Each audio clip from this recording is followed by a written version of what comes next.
हाँ जी, welcome back dear students. आदाब, सत श्री अकाल, नमस्कार। स्वागत है आपका बहुत-बहुत फिजिक्स वर्ल्ड में।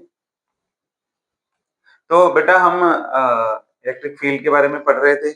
हमने पहले इलेक्ट्रिक फोर्स पढ़ा, फिर इलेक्ट्रिक फील्ड स्ट्रेंथ पढ़ा, फिर इलेक्ट्रिक पोटेंशियल पढ़ा और अब जो है हम इलेक्ट्रोस्टैटिक से आगे बढ़ने वाले हैं और हमारा आज का टॉपिक और अगला काम जो है वो है इलेक्ट्रिक करंट पे।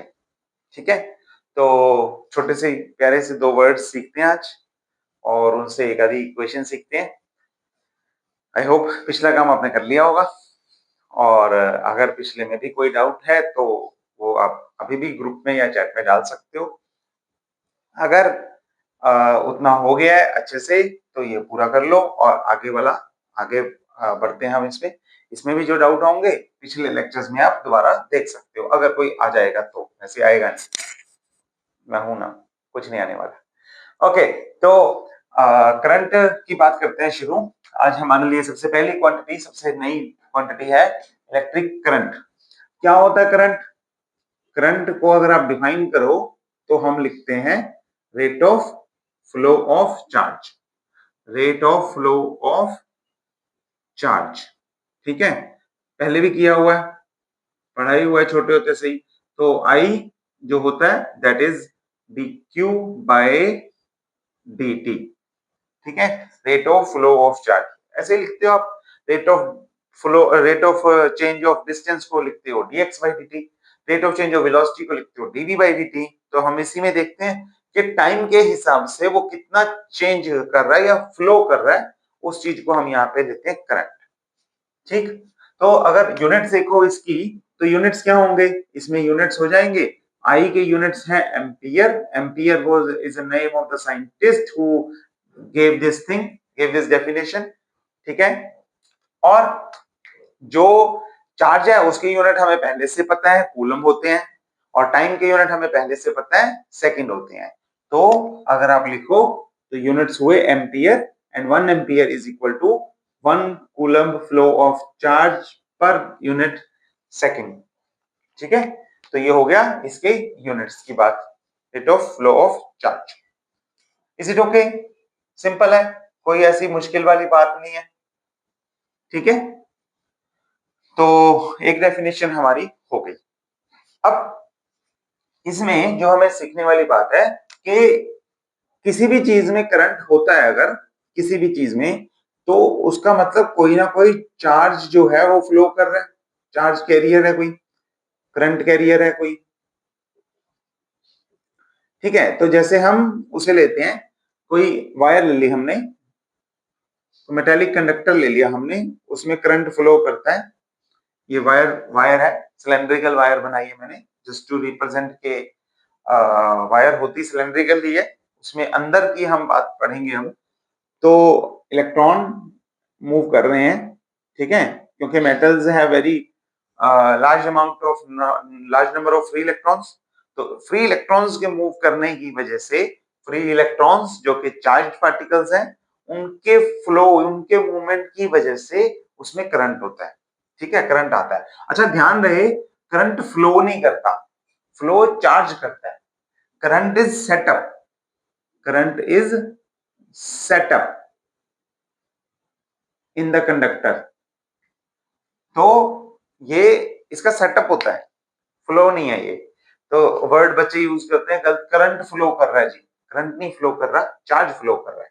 तो ध्यान रखना, ठीक। उससे आपको आगे, जब आगे आप टर्म्स सीखने लगेंगे, सर्किट्स बनाने लगेंगे करंट के बेसिस पे, तो आपको इजी हो जाएगा ये बात समझना कि हाँ, यहां से यहां फ्लो नहीं हो रहा, सेटअप हो रहा है करंट इन द सर्किट, ठीक। तो अब इसमें क्या आएगा, इसमें इलेक्ट्रॉन्स देखो आप फ्लो करेंगे, फ्लो करेंगे तो हम यहाँ पे दो तरह से करंट की डायरेक्शन बताते हैं, लेफ्ट टू राइट जाएंगे या राइट टू लेफ्ट जाएंगे, वो हम दो तरह से बता देते हैं। कन्वेंशनली हमें पहले लगता था कि करंट जो है, कन्वेंशनली हमें पहले लगता था करंट जो है वो पॉजिटिव टू नेगेटिव जाता है, पॉजिटिव टू नेगेटिव जाता है, ठीक है। So the direction of conventional current is from positive to negative. लेकिन बाद में पता लगा कि करंट तो इलेक्ट्रॉन्स की वजह से होता है, जो मेटल में करंट होता है वो इलेक्ट्रॉन्स के फ्लो की वजह से होता है, और वो होता है फ्लो नेगेटिव टू पॉजिटिव, क्योंकि इलेक्ट्रॉन्स के लिए नेगेटिव जो है वो हायर पोटेंशियल है और पॉजिटिव जो है वो लोअर पोटेंशियल है ना। Charge always flows from higher potential to lower potential. अब इलेक्ट्रॉन के लिए नेगेटिव हाई पोटेंशियल है क्योंकि नेगेटिव उसे रिपेल कर रहा है, और पॉजिटिव लो पोटेंशियल है क्योंकि पॉजिटिव उसे अट्रैक्ट कर रहा है। तो यहाँ पे जाना आसान है, यहाँ पे जाना मुश्किल है। This is higher potential, this is lower potential, negative to positive flow करता है। ठीक है, हम टेस्ट चार्ज, आपको ध्यान होगा हम टेस्ट चार्ज हमेशा पॉजिटिव मानते थे। उसके लिए पॉजिटिव हाई पोटेंशियल है, नेगेटिव लो पोटेंशियल है। तो पॉजिटिव चार्ज के लिए पॉजिटिव टू नेगेटिव फ्लो है, हाई टू लो, और नेगेटिव चार्ज के लिए इलेक्ट्रॉन्स के लिए नेगेटिव टू पॉजिटिव है, हाई टू लो। तो इस तरह से कन्वेंशनल करंट और इलेक्ट्रॉनिक करंट की डायरेक्शन जो है वो एक दूसरे के ऑपोजिट हो जाती है, एक दूसरे के ऑपोजिट हो जाती है। ठीक है, तो ये भी एक इसमें इंपॉर्टेंट पॉइंट है, ध्यान रखने वाला है। बच्चों से ही, बचपन से ही पढ़ते आ रहे हो, ऐसी कोई बात नहीं है, मेरे को पता है, लेकिन फिर भी ध्यान रखने वाला पॉइंट है। ठीक, तो अच्छा, अब अगर करंट की डायरेक्शन है, whether it is negative to positive और फ्रॉम पॉजिटिव टू नेगेटिव, लेकिन डायरेक्शन है, तो करंट क्या होगा? स्केलर के वेक्टर, वेक्टर होना चाहिए। ठीक है, पर होता नहीं है, होता है ये करंट एक स्केलर क्वांटिटी, करंट एक स्केलर क्वांटिटी है। तो ये क्यों? इसका रीजन क्या है? इसका रीजन ये है कि ये वेक्टर के लॉज फॉलो नहीं करता, वेक्टर लॉज फॉलो नहीं करता। वेक्टर अलजेब्रा को लिख दो, वेक्टर अलजेब्रा के लॉज फॉलो नहीं करता। इसका मतलब क्या है?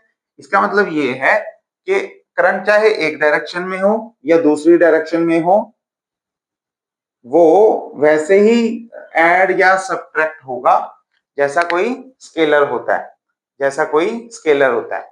ठीक है, वो जो है वो वेक्टोरियली ऐड या सब्ट्रैक्ट नहीं होगा। फॉर एग्जांपल, अगर एक वायर है ऐसे, उसमें 5 एम्पियर करंट है, और एक वायर उसे ऐसे फोल्ड कर दिया, 4 एम्पियर करंट यहाँ पे भेज दिया, तो क्या होगा? अगर आप यहां से यहां नेट फ्लो देखोगे तो वो एक्चुअल में ऐसा नहीं है कि 5 और 4 के हिसाब से वो हाइपोटेन्यूज देके रेक्टेंगल और वेक्टर लॉस से ऐसे आंसर दे देगा, नहीं देगा ऐसे। वो क्या देगा? सिंपली 5 प्लस 4 ऐसे, या आपने डिवाइड किया है और 5 ही ले लो यहाँ पे भी, तो ऐसे नहीं होगा कि वो रिजल्टेंट जो है वो वेक्टर के हिसाब से देगा, वो अपने ही हिसाब से देगा। सर्किट आगे भी हो सकता है, आगे पीछे भी, डिपेंडिंग अपॉन के क्या बना रहे हो। लेकिन बात यह है कि अगर एक वायर में एक डायरेक्शन में करंट है और दूसरी वायर में दूसरी डायरेक्शन में करंट है, या एक वायर में करंट जा रहा है और वापस आ रहा है, घूम के आ रहा चाहे, तो आप उसमें जीरो करंट नहीं ले सकते कि उतना ही करंट हो गया वापस आ गया, ए माइनस बी जीरो हो गया। स्केलरली ऐड करना है, वेक्टोरियली ऐड नहीं करना, बेसिक आइडिया ये है। ठीक है, तो क्योंकि ये वेक्टर लॉज को फॉलो नहीं करता, तो ये एक स्केलर क्वांटिटी है।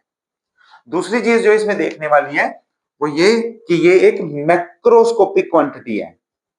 हम ओवरऑल देख रहे हैं कितना सेटअप हुआ पूरे सर्किट में, पूरे मैक्रोस्कोपिकली देख रहे हैं पूरे उसमें कंडक्टर में या सर्किट में कि भाई करंट कितना फ्लो हुआ। हम ये नहीं देख रहे कि एक पॉइंट पे कितना करंट है, उस पे तो आप देखोगे तो आपको नहीं मिलेगा। तो मैक्रोस्कोपिकली देख रहे हैं करंट कितना, इस वायर में कितना करंट फ्लो कर रहा है। हम ऐसे नहीं कर रहे कि अराउंड दिस पॉइंट कितना करंट है। तो ये एक मैक्रोस्कोपिक क्वांटिटी है, मतलब बड़े लेवल पे देख रहे हो, बल्क में देख रहे हो। ठीक है, तो ये करंट के बारे में कुछ मेन मेन चीजें थी जो हमें करनी थी, वो कंप्लीट हो गई। अब इसी मैक्रोस्कोपिक वाले पॉइंट से या स्केलर वाले पॉइंट से हमने एक नई क्वांटिटी और बनाई, that is current density, that is current density. अब करंट डेंसिटी क्या होता है? तो हमने क्या किया, हमने एक वेक्टर क्वांटिटी जो कि माइक्रोस्कोपिक लेवल पे डील करती है वो बना ली, और उसे किस फॉर्म में लिखा? उसे लिखा कि फ्लो ऑफ चार्ज जो है करंट पर यूनिट एरिया कितना है, करंट पर यूनिट एरिया कितना है around point, around a given point. आप ये देखो अराउंड ए गिवन पॉइंट। और जब भी आप एरिया वेक्टर की बात करोगे क्या होगा, डायरेक्शन क्या होगी, एरिया वेक्टर की डायरेक्शन क्या होती है, it is always perpendicular to the surface, right. तो इसकी भी डायरेक्शन क्या लोगे, normal to that point that area, normal, ठीक है। इसकी भी direction perpendicular to that surface लोगे तो ये हमारी क्वांटिटी हो जाएगी करंट डेंसिटी। और इसे कैसे लिखते हैं, इसे लिखते हैं जे से, J is equal to I upon A लिख लो, या आपकी बुक में एस भी लिखा होगा, एस लिख लेना, एस भी सरफेस एरिया को ही रिप्रेजेंट करता है, ठीक है। So this is I upon S, simple है, एक डेफिनेशन ही है सिंपल सी। ओके आगे देखो, तो अगर इसे हम उल्टा लेके जाएं तो आई को कैसे लिख सकते हैं, आई को हम लिख सकते हैं J dot S, area vector, vector quantity, J current density, vector quantity. तो अगर हमने स्केलर क्वांटिटी में बात करनी है मैक्रोस्कोपिक लेवल पे तो हम करंट की बात करेंगे, लेकिन अब हम अंदर घुसने वाले हैं, हम माइक्रोस्कोपिक लेवल पे देखने वाले हैं, तो और वेक्टर क्वांटिटी भी, डायरेक्शन भी इंपॉर्टेंट हो रही है हमारे लिए, तो हम करंट डेंसिटी की बात करेंगे, ठीक है। और अगर आप ये करंट डेंसिटी ऐसे ले लो, छोटे सरफेस एरिया में लेके और टोटल में देखना चाहते हो तो इसे ऐसे भी लिख सकते हो, जे डॉट डी एस का सरफेस इंटीग्रल, ऐसे भी लिख सकते हो। यहां से आपको ये भी पता लगता है because current is a dot product of two vector quantities, so it's a scalar, है ना, dot product of two vectors is scalar quantity. तो करंट जो है वो दो वेक्टर्स का डॉट प्रोडक्ट में भी आप रिप्रेजेंट कर सकते हो, देख लो सिंपल है। अच्छा अगर इसके यूनिट्स लोगे तो क्या हो जाएगा, एम्पियर अपॉन मीटर स्क्वायर, वो भी आपको पता ही है, सिंपल है, बेसिक फंडा है।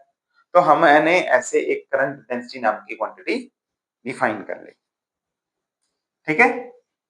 तो हम बहुत जगह पे आगे देखेंगे कि जहां जहां पे हमें माइक्रोस्कोपिक फॉर्म की बात करनी होगी, जहां जहां हमें माइक्रोस्कोपिक फॉर्म की बात करनी होगी, हम क्या करेंगे, हम करंट डेंसिटी में बात करेंगे, ठीक है। अगला इसी में देखते हैं, दो तरह की वेलोसिटी है हमारे पास, थर्मल एंड ड्रिफ्ट वेलोसिटी, इसकी बात करेंगे और इसका रिलेशन देखेंगे विद करंट। इन दोनों में करंट और ड्रिफ्ट वेलोसिटी में रिलेशन भी देखेंगे कि क्या होता है। तो इसको समझना शुरू करते हैं कि क्या चीज है, ठीक है, क्या चीज है। अच्छा तो हमने क्या बोला, हमने बोला करंट जो है, ध्यान से देखना इस बात को, अब इंटरेस्टिंग पॉइंट है, बहुत इंटरेस्टिंग पॉइंट है। करंट जो है that is flow of charge, यानी कि जब भी चार्ज मूव करेगा, कोई इलेक्ट्रॉन प्रोटॉन वगैरह मूव करेगा, फ्लो करेगा, तो उसका कोई रेट होगा, स्लो या फास्ट, वो ऐसे जा रहा है या ऐसे जा रहा है, उसका कुछ ना कुछ रेट है, और उस rate of flow of charge को हम लेते हैं करंट। तो यानी कि अगर मैं सिंपल वायर ले लूं, मान लो मैंने ये वायर ली, ठीक है, सिंपल वायर ली, इसमें इस वायर में अंदर बहुत सारे इलेक्ट्रॉन्स हैं, आपको पता है इसकी नंबर डेंसिटी बहुत हाई होती है, अगर नंबर डेंसिटी आप लो तो वो 10⁻23 के ऑर्डर की है, ठीक है, कि इतने number of electrons per unit volume है, पर यूनिट वॉल्यूम इतने, मतलब इससे भी ज्यादा होती है वैसे तो, 10⁻29 पर सेंटीमीटर क्यूब तक जाती है, ठीक है। तो हमें एक आइडिया लिया है, बहुत ज्यादा इसमें नंबर ऑफ इलेक्ट्रॉन्स हैं, हमें पता है, ठीक हो गया। तो अगर इसमें बहुत सारे इलेक्ट्रॉन्स है तो सारे रेस्ट पे बैठे हैं, सारे रेस्ट पे तो बैठे नहीं, मोशन में होंगे, है ना। इसके अंदर बहुत सारे इलेक्ट्रॉन्स हैं और वो सारे मोशन में है, मोशन में है तो इसमें करंट क्यों नहीं लग रहा, हम इसे टच कर रहे हैं करंट नहीं लग रहा, अभी ना ही ऐसे सीधा लगाने से इससे वायर मोबाइल चार्ज होने वाला या कोई चार्जिंग होने वाली, राइट। तो अगर एक वायर में इलेक्ट्रॉन्स हैं, बहुत सारे इलेक्ट्रॉन्स हैं और वो कंटिन्यूअसली कंटिन्यूअसली वो मोशन में है, उनकी कुछ ना कुछ वेलोसिटी है, वो जा रहे हैं, मूव कर रहे हैं, तो हमें करंट क्यों नहीं लगता, करंट सेटअप क्यों नहीं होता, चार्ज तो फ्लो कर रहा है। ठीक है, तो उसका आंसर क्या है, उसका आंसर ये है कि इलेक्ट्रॉन्स जो फ्लो कर रहे हैं वो बड़े जिगजैग पाथ में है। यहां पे गए, यहां से किसी से टकरा गए, वापस आ गए, यहां किसी से टकरा गए, वापस चले गए, यहां टकरा गए, आगे चले गए, आगे टकरा गए, पीछे चले गए और आगे चले गए, जहां से जिस एंगल से टकरा रहे हैं। ठीक है, तो ये मॉलिक्यूल है, ये भी मॉलिक्यूल है, ये भागा इलेक्ट्रॉन ले लो। इलेक्ट्रॉन अगर आप जब काइनेटिक थ्योरी पढ़ते हो वहां पे मॉलिक्यूल्स की बात करते हो, यहाँ पे इलेक्ट्रॉन्स की बात कर रहे हैं हम। तो इलेक्ट्रॉन गया, आगे कोई और इलेक्ट्रॉन यहां से आ रहा था जो ऐसे आ रहा था, ये दोनों टकराए और हो सकता है दोनों ही वापस चले जाए। ठीक है, या ये टकरा के इधर गया, इधर टकरा के किसी से इधर गया, इधर टकरा के इधर गया, इधर टकरा के वापस इधर गया। तो ये जो है ये बड़ा जिगजैग सा पाथ है, जिगजैग पाथ है, जिगजैग, राइट। और जिगजैग पाथ होने की वजह से अगर आप नेट फ्लो देखोगे, नेट फ्लो, तो वो जीरो रहेगा। क्यों? क्योंकि जितना आगे जाने की प्रोबेबिलिटी है उतना ही पीछे आने की प्रोबेबिलिटी है, वो उतना ही आगे जा रहा है फिर पीछे आ रहा है, आगे पीछे आगे पीछे आगे पीछे, मूव ही नहीं कर रहा। तो नेट फ्लो कितना हुआ एक इलेक्ट्रॉन का, ऑलमोस्ट जीरो। तो ये सब मोशन है क्यों, ये मोशन है सिर्फ थर्मल वेलोसिटी की वजह से। इसे थर्मल वेलोसिटी बोलते हैं, मतलब टेम्परेचर की वजह से ये रेस्ट पे नहीं रह सकते। अगर इन्हें रेस्ट पे रहना है तो टेम्परेचर शुड बी 0 केल्विन। अगर टेम्परेचर होगा तो इनके पास कुछ ना कुछ थर्मल एनर्जी होगी, थर्मल एनर्जी होगी तो उस एनर्जी के साथ साथ ये मूव करेंगे काइनेटिक एनर्जी में, मूव करते रहेंगे। मूव करेंगे तो यानी कि इनका फ्लो तो है, लेकिन पाथ है जिगजैग। जिगजैग पाथ होने की वजह से इनका ओवरऑल नेट फ्लो जो है वो जीरो है, यानी कि करंट जो है वो जीरो है, करंट जो है वो जीरो है। आपको बताऊं थर्मल वेलोसिटी की वैल्यू कितनी होती है, थर्मल वेलोसिटी की वैल्यू होती है अराउंड 100 किलोमीटर पर सेकेंड। 100 क्या 1000 किलोमीटर पर सेकंड भी हो सकती है। तो 10 रेज टू द पावर 5 से 10 raise to the power 6 meter per second तक ये वैल्यू हो सकती है। मतलब इतनी तेज कि पूरे अगर दुनिया का चक्कर लगाना हो, पूरी अर्थ का चक्कर लगाना हो तो आप कुछ मिनटों में कर सकते हो, इतना तेज है ये, इतना तेज थर्मल वेलोसिटी। इतनी हाई वैल्यू होने के बावजूद इलेक्ट्रॉन करंट नहीं बना रहा, फ्लो कर रहा है पर कोई करंट नहीं है, रिजल्ट नेट आउटपुट जीरो। क्यों?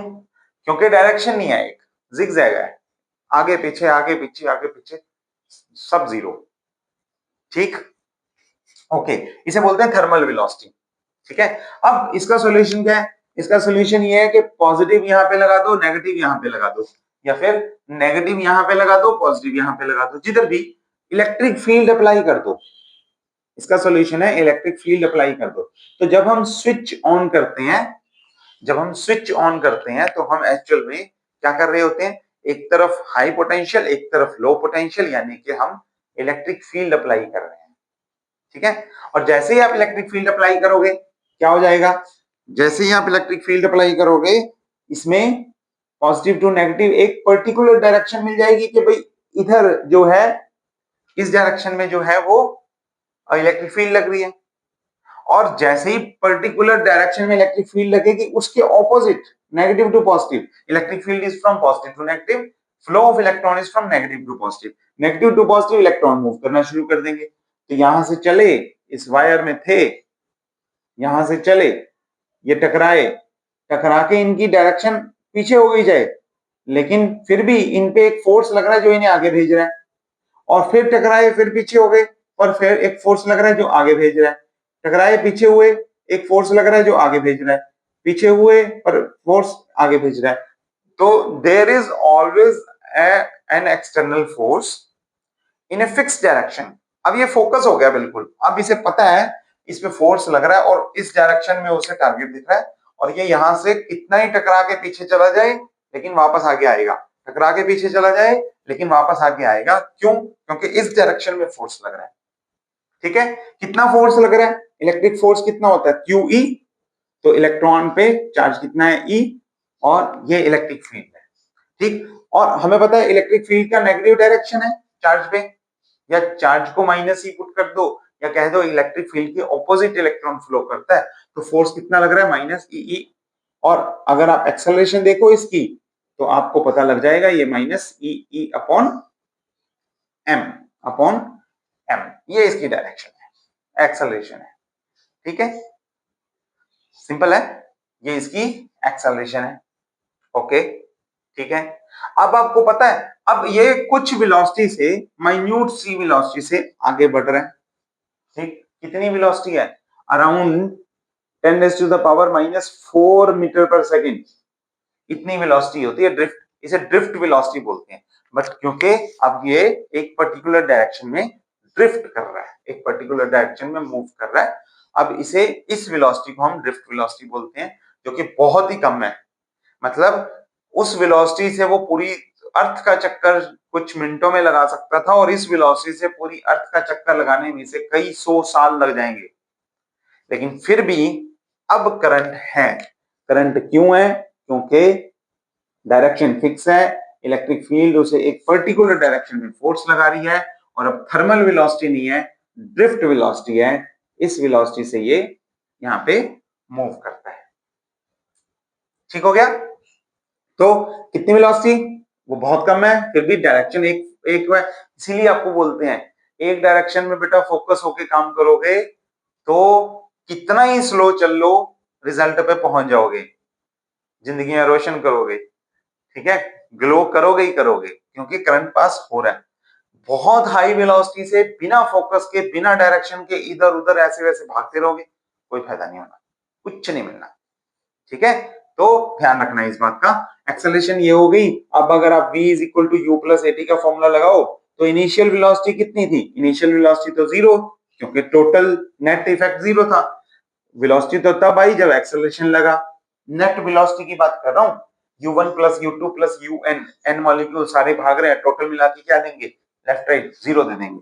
तो एक्सेलरेशन इनटू टाइम, तो टाइम कितना लगेगा, एक्सेलरेशन तो हो गई minus e upon m, time कितना लगेगा। टाइम ना हम यहाँ पे पता क्या लेते हैं, हम लेते हैं कि मान लो जीरो वेलोसिटी से वो शुरू किया जीरो टाइम पे, ठीक है, और उसे टाउ टाइम लग गया, टाउ टाइम लग गया पूरी उस वेलोसिटी को, ड्रिफ्ट वेलोसिटी को अचीव करने में।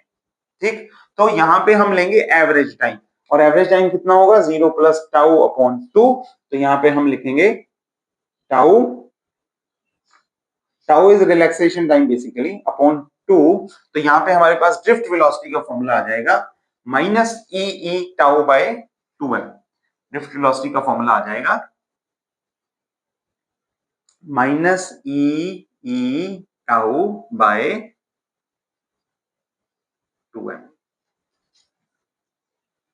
ठीक हो गया, चेक करो, कोई दिक्कत नहीं। ओके, चलो, तो एक छोटी सी बात इसमें और सीखते हैं कि अगर इस वेलोसिटी को हम करंट से रिलेट करने लगे तो क्या होगा। अब I इज इक्वल टू होता है Q बाई टी, ठीक है, Q इज इक्वल टू होता है NE और अपॉन T, T मैंने रख लिया। अच्छा, N देखो, N यहाँ पे नंबर है, ठीक है, पर हम जनरली N को लेते हैं नंबर डेंसिटी, तो यहाँ पे N है, ठीक है, तो मैं इसे नंबर से लिख देता हूं, नंबर ही है, ठीक है, Q is equal to NE, quantization of charge. लेकिन हम जनरली N से लिखते हैं नंबर डेंसिटी को। नंबर डेंसिटी का मतलब क्या होता है, number of electrons per unit volume, ठीक है।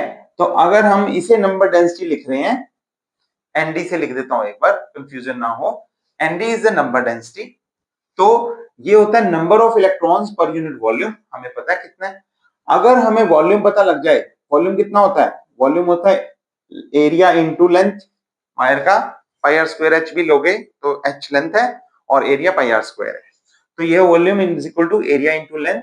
तो यहाँ पे हम लिख सकते हैं कि number is equal to number density into area into length, यानी कि number density into volume, that gives you the total number. और हम यहाँ पे आपकी बुक में भी लिखा होगा, यहाँ पे जो n लिखा होगा ना, इसको n लिखा होगा, nd को n लिखा होगा, तो आपका चार्ज जो हुआ वो हुआ number density into area into length into E. तो कंफ्यूज मत होना, ध्यान रखना कि n जो बुक में लिखा होता है जनरली और जो हम यूज करते हैं हम भी वही लिखेंगे, वो n नंबर डेंसिटी होता है, that is number of electrons per unit volume. Charge हो गया इसके बराबर। और t क्या होता है? t होता है लेंथ जितनी ट्रेवल की अपॉन जिस वेलोसिटी से की। Time is distance upon velocity. यहाँ पे पुट कर दो तो I क्या हुआ? I हुआ चार्ज अपॉन टाइम। चार्ज हुआ हमारे पास NaLe डिवाइडेड बाय ये हुआ L अपॉन Vd। तो Vd ऊपर चला गया और L से L कट गया, तो ये बन गया NaEVd। So I is equal to ANEVD, formula आपने पढ़ा हुआ है बहुत बार, ANEVD, यही फॉर्मूला हमारे पास आ गया। ठीक है। और अगर आप करंट डेंसिटी की टर्म्स में लोगे तो J में क्या होगा? J में क्या होगा? करंट को आप चार्ज से करंट को आप एरिया से डिवाइड कर दोगे तो हो जाएगा NeVd। ये हो गया करंट डेंसिटी की टर्म्स में। ठीक है, सिंपल था, देख लो। तो ये हमने रिलेशन निकाल लिया between current and drift velocity. तो ज्यादा ड्रिफ्ट वेलोसिटी तो मतलब ज्यादा करंट, क्योंकि फ्लो ऑफ चार्ज एक पर्टिकुलर डायरेक्शन में फास्ट हो रहा है। कम वेलोसिटी तो मतलब कम करंट। बाकी वो एरिया पे डिपेंड करता है और नंबर डेंसिटी पे ऑफ कोर्स डिपेंड करता है। ठीक है, चलो तो यहां तक आप देख लो, हमने चार बेसिक चीजें सीखी हैं, करंट और करंट डेंसिटी और thermal velocity and drift velocity. ये चारों आपने पढ़ के अच्छे से समझ के आनी है। ठीक है, कल इन्हीं पे हम छोटी सी एक और कॉन्सेप्ट सीखेंगे, एक अच्छी सी इक्वेशन सीखेंगे और फिर अगले आर्टिकल्स पे आगे बढ़ेंगे। तो यहाँ तक कोई डाउट हो पूछ लेना, अच्छे से पढ़ के आना। हम मिलते हैं अगली क्लास में, तब तक के लिए टेक केयर एंड